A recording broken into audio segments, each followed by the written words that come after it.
Hi, good evening and welcome back to today's daily newspaper analysis, which is part of your mini Clat, the Roznama. As you all know, you can log in to clatpossible.com and log into the Roznama and practice questions, actual Clat level questions, each and every day on the same day's editorials. You have this video, you have the top 5 news stories of the day in slides, and finally you get the words of the day as well as practice questions to make sure you nail down the English section. So without any further ado, let's make a quick start. So as you all know, the most important thing going on in Parliament right now relates to the motion for the removal of the Speaker, which is Om Birla. Now my question is, who was the first speaker? And the answer is G.V. Mavalankar or Ganesh Vasudev Mavalankar. Okay. By the way, I just saw the news a few minutes back that this motion has actually been defeated in Parliament by a vote. Okay. Of course, we already knew this outcome because the government has a majority and the motion was moved by the opposition party. Okay. In any case, what should you remember? What majority is required to remove the Speaker of the Lok Sabha? Simple majority. Who is the current Speaker? It is Om Birla. Who was the first Speaker? G.V. Mavalankar. And who was the first Speaker against whom removal proceedings were initiated? Again, the answer is Ganesh Vasudev Mavalankar. However, it was, of course, defeated. No Speaker of the Lok Sabha has ever been removed by a vote of the members of the Lok Sabha. Okay, all right. So let's move forward. Today there was an interesting article in the Hindu about re-evaluating the office of the Speaker. As you all know, we have a parliamentary system which we have borrowed from the United Kingdom.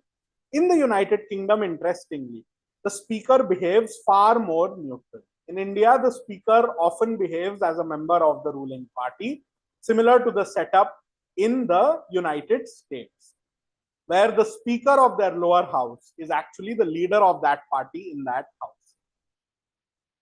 Now, we have borrowed and modeled our parliamentary system on the system of the United Kingdom, where the Speaker, once elected, usually resigns from their parent party.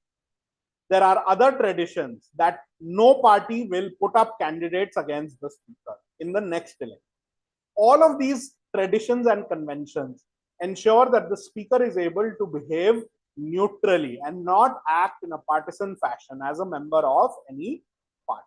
So this article essentially argues for re-evaluating the position of the Speaker on those lines.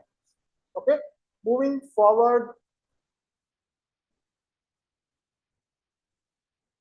Now, as I mentioned yesterday, you all know that by the 106th Amendment, which is officially called the Nari Shakti Vandan Adhiniyam, this was the 106th Amendment, providing for 1/3 reservation of seats in Parliament, in Lok Sabha, and in the state legislature, in the Vidhan Sabha or the state legislative assembly. Now, in that act, there were conditions imposed for when it would be enforced. What were those conditions? Number one, there should be a census, then there must be delimitation of constituencies, and then this act could be enforced. I had mentioned yesterday, and it seems others have also reported today, that the union government and the ruling party essentially is looking for a way to amend that 106th Amendment to remove these conditions, to make sure that it comes into effect earlier. There may, of course, be political calculations behind it as well. But in any case, we will be concerned with the constitutional aspect. Once this actually comes to fruition, once a bill is introduced, we will discuss in detail the method and process for amending the Constitution of India under Article 368 of the Constitution. Now, as you all know, there have been discussions over the past few days over bringing a motion to impeach or remove the Chief Election Commission. Now, I discussed this briefly yesterday. Today, in the Hindu, I believe, or in the Indian Express, there was a detailed article on the constitutional provisions and the process for the removal of the Chief Election Commissioner. Of course, you know, right now the Chief Election Commissioner is Gyanesh Kumar. The first was Sukumar Sen, and the first woman Chief Election Commissioner was V.S. Rama Devi. Now, in terms of the process for removing the Chief Election Commissioner, and remember, what we are discussing right now does not apply to the other two election commissioners. So the process for removing the Chief Election Commissioner is the same as the process for removing a judge of the Supreme Court, High Court, and the Comptroller and Auditor General of India. Okay, what is that process? In both houses separately, a certain majority has to be reached. But first, what are the grounds? Because the grounds are also the same for removing a judge and for removing the Chief Election Commissioner or the Comptroller and Auditor General. The grounds are either there must be proved misbehavior or incapacity. Now, what is the meaning of incapacity? It can be physical or mental incapacity. So these are the grounds on which the Chief Election Commissioner, the Comptroller and Auditor General, and a judge of Supreme Court or High Court can be removed. Right? Now, there is a process setting up an inquiry committee, all of that. Suppose all of that is done. What majority is required to remove the Chief Election Commissioner? Two things are required in each house. What are those two things? Number one, simple majority of the total members. So let's say a house has 100 members in total. Assume you need at least 51 to say yes to remove. Second condition which needs to be satisfied, 2/3 majority of those members who are present and vote. So once both of these conditions are satisfied in each house separately, on the grounds of proved misbehavior or incapacity, the Chief Election Commissioner can be removed. All right. Moving forward, there was a news story about Chandigarh achieving the fully literate Union Territory tag. Okay. Now, it has happened under which scheme? Okay. It has happened under the Ullas scheme. Okay.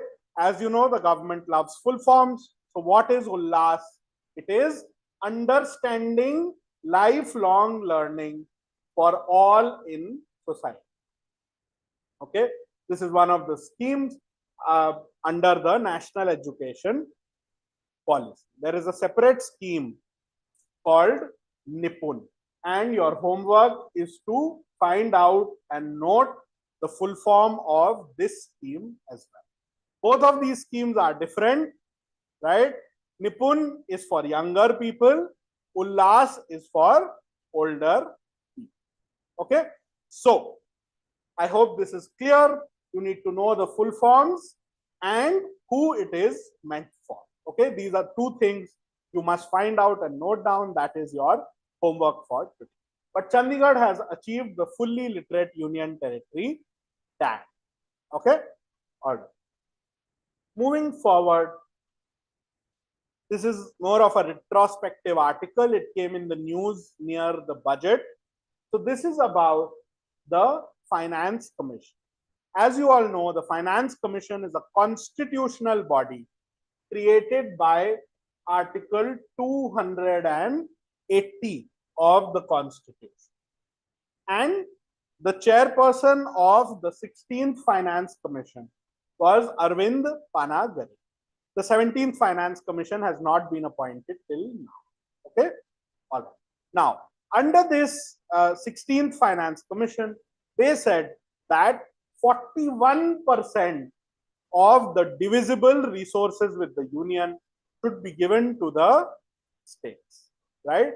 So what this article is arguing is that yes, this 41% number is good, but it is out of a divisible pool of resources and taxes. and the union excludes certain things from the definition of the divisible pool, like cesses and surcharge. So this article is arguing that this 41% sounds good in theory, but we must read the fine print. Most important for you to remember is which article of the Constitution provides for the Finance Commission. It's Article 280.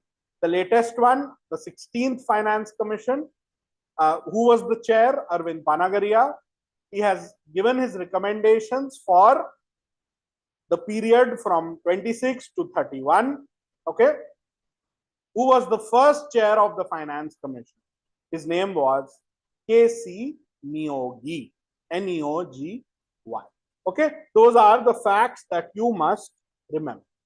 And what is the word that is used for those funds which are given from the union's resources to the states? We use the word financial devolution. Okay, financial devolution. Okay, I hope this is crystal clear. Moving forward, now we don't yet have a judgment, but this is a case that came up. Somebody challenged the provisions of Muslim law in India relating to inheritance, basically saying that it is discriminatory against women. So the court is perhaps going to look into it, though the court itself said that UCC is the need and that is the best way for Parliament to resolve any anomaly. What you have to remember, Article 44 of the Constitution in Part 4, that is the directive principles of state policy, that is the article which says that the state shall endeavor to provide for a uniform civil code for its citizens. Okay, so what is the act in question here? Okay, remember the core basic act which applies traditional Islamic law to Muslims in India. The act is called the Shariat Application Act of 1937. And what is the meaning of Shariat? Shariat is Muslim personal law. So this law provides that the customary or traditional Muslim law will be made applicable in the field of family law. That is to say, marriage, divorce, inheritance, gifts, etc., etc. Okay, so I just wanted to flag this for you. This is a case that has come up in the Supreme Court. Now let's see what happens and what unfolds. Okay, moving forward, the Defense Minister Rajnath Singh unveiled a vision document for the armed forces of the country. It is called Defense Forces Vision 2047, a roadmap for a future-ready Indian military. Okay, Defense Forces Vision 2047, a roadmap for a future-ready Indian military. That is the vision document that has been released. As you know, the basics of the defense forces are an absolute must for you to do and know about. Okay, so who is the Supreme Commander? It is the President. Who is the Defense Minister? Rajnath Singh. The Defense Minister also serves as the chair of the Defense Acquisition Council. Who is currently the Chief of Defense Staff? His name is General Anil Chauhan. Homework for you is to find out the names of the current Chief of Army Staff, Chief of Navy Staff, and Chief of Air Staff. Okay. Moving forward, in a judgment issued by the Supreme Court, the court has ordered the union government to frame a policy. What is this policy for? This policy relates to COVID-19. Now, as you know, that is the last pandemic which occurred, that is COVID-19. In fact, I think either today or yesterday marks the anniversary of the date on which the World Health Organization declared COVID-19 to be a pandemic. Okay. Anyway, so the court has directed the union government that you must frame a compensation policy. What kind of a compensation policy? No fault compensation policy, where one does not have to go into the science and the nitty-gritty. What is it for? This compensation policy will provide compensation to those few who suffered adverse effects from COVID vaccination. Okay. Of course, there have been documented cases of people who suffered from adverse impacts. The court said it is no use getting into why and how. It must be a no-fault compensation policy. If somebody suffered a negative impact from the COVID vaccine, they can avail of the compensation under this policy. So this direction has been given by the Supreme Court to the Union of India. Okay. Moving forward, I just wanted to flag a recent book that was published. The book is called An Accidental Lawyer. Okay. An Accidental Lawyer. My Adventures in Law and Life. So the main thing for you to remember is who has written this book? A legendary lawyer and former Attorney General of India, K.K. Venugopal. Okay. And through this, we can also learn. So what should you remember? The name of the book, the name of the author. And through it, let us revise who is the Attorney General of India right now. His name is Senior Advocate R. Venkata Ramani. Okay. So I hope that is absolutely clear. Now, as you all know, the war in Iran, which has been initiated by the United States and Israel, has led to a huge crisis in terms of oil and gas supply across the world. Okay. In fact, the oil prices had suddenly risen a lot. Then the US and other allies released some strategic reserves in order to stabilize the price. So the price has come down somewhat. It has not reached the pre-war level. As you also know, India relies heavily on imports for petroleum and natural gas. And due to the instability caused by the war, where Iran is not allowing too much traffic to pass through the Strait of Hormuz, it has led to an anomalous situation. Okay, in India, you might have seen in your own lives, it has caused a huge issue. There is likely to be some sort of shortage of oil and gas. Okay, so what has the government done?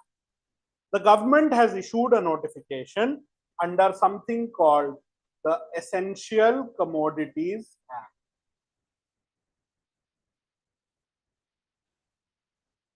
Okay, the Essential Commodities Act, which allows the government special powers in emergent situations to impact and protect the supply of goods in the country.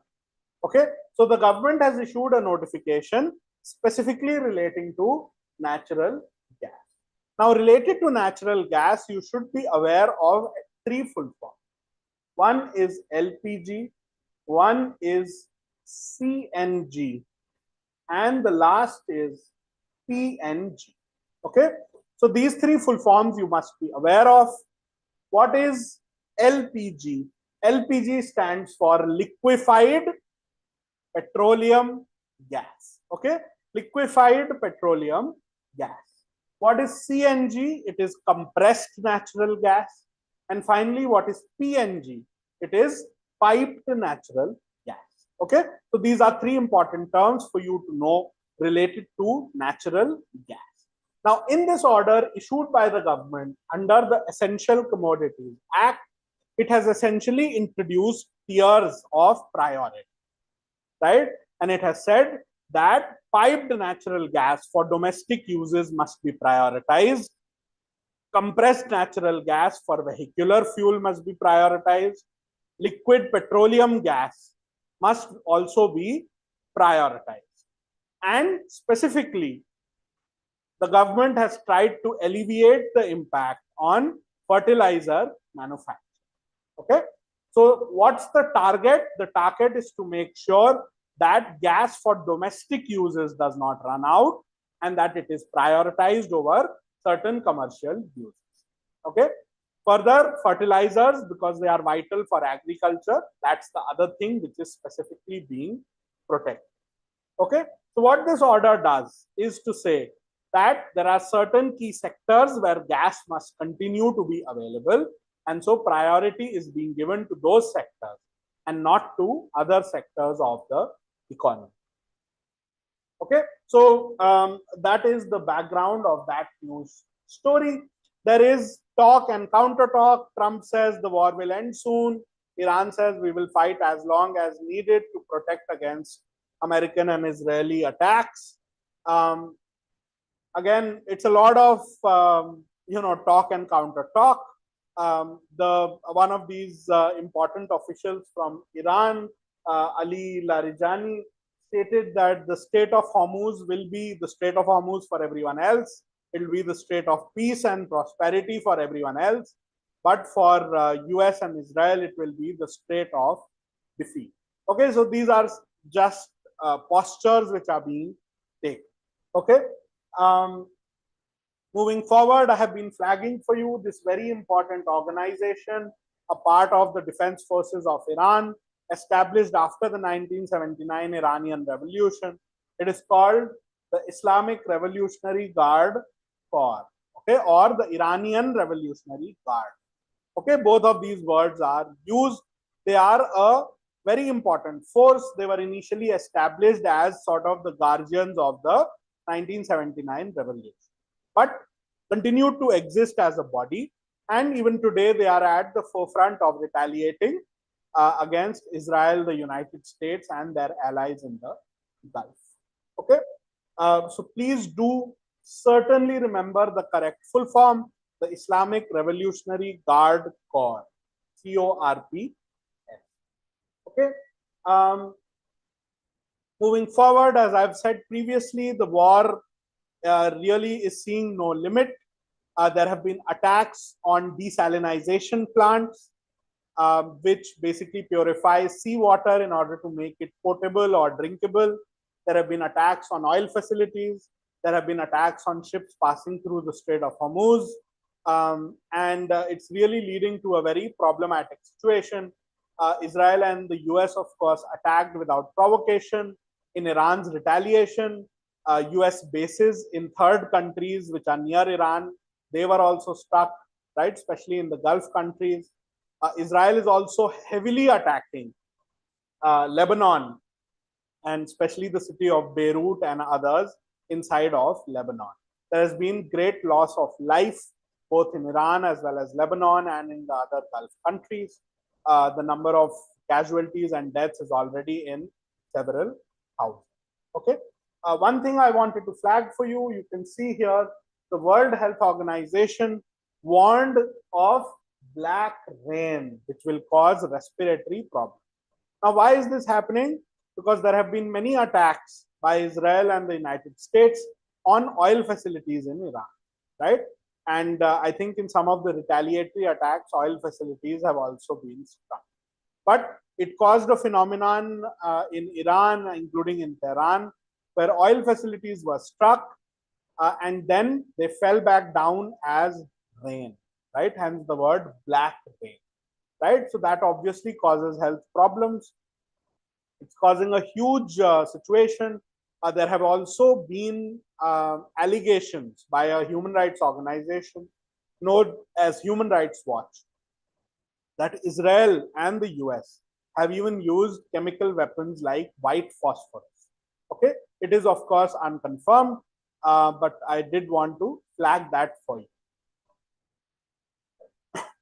Moving forward, Trump speaks to Putin in the midst of this war, and in a classic incident of the kettle calling the pot black, urges Putin to end the Ukraine war, which is the funniest thing I have learned in the middle of this entire series of events, right? Here is Trump and Netanyahu. They are prosecuting a war against Iran without provocation, calling it preemptive, though there was nothing to preempt. And here Trump dials Putin and urges him to end the Ukraine war, right? Truth is stranger than fiction. Moving forward, I've already mentioned about natural gas. The Essential Commodities Act, of course, was in vogue.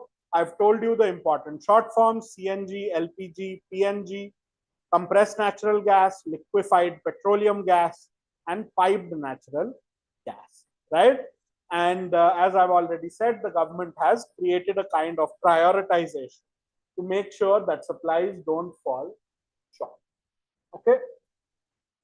Moving forward, as you all know, there was a huge controversy over the NCERT mentioning corruption at all levels of the judiciary in their textbook, in their social science textbook for young students. Of course, the Supreme Court took cognizance, issued show cause notices to the NCERT and its head, and ordered a ban on that book, a blanket ban on that social studies book, ordered all copies to be seized and so on and so forth. And just there was a hearing today morning. So before that, the NCERT had published an apology for the court. And even in today's hearing, the court was quite belligerent, stating that it would go after all of those people in social media who had written about this after the court's order. So that's neither here nor there. It's gravely problematic from the perspective of the freedom of speech and expression. And the court, I think, would be well advised to think about the rights of the people. Tomorrow, let's say the government undertakes such an action, blanket bans a book because it talks about corruption by the government. Would the court look kindly upon a blanket ban on such a book? I am not so sure. Moving forward, there is another important case that is coming up before the courts. There is a short form you should know about. It is FCU, or Fact Check Units. So this is something that was proposed and created by the union government.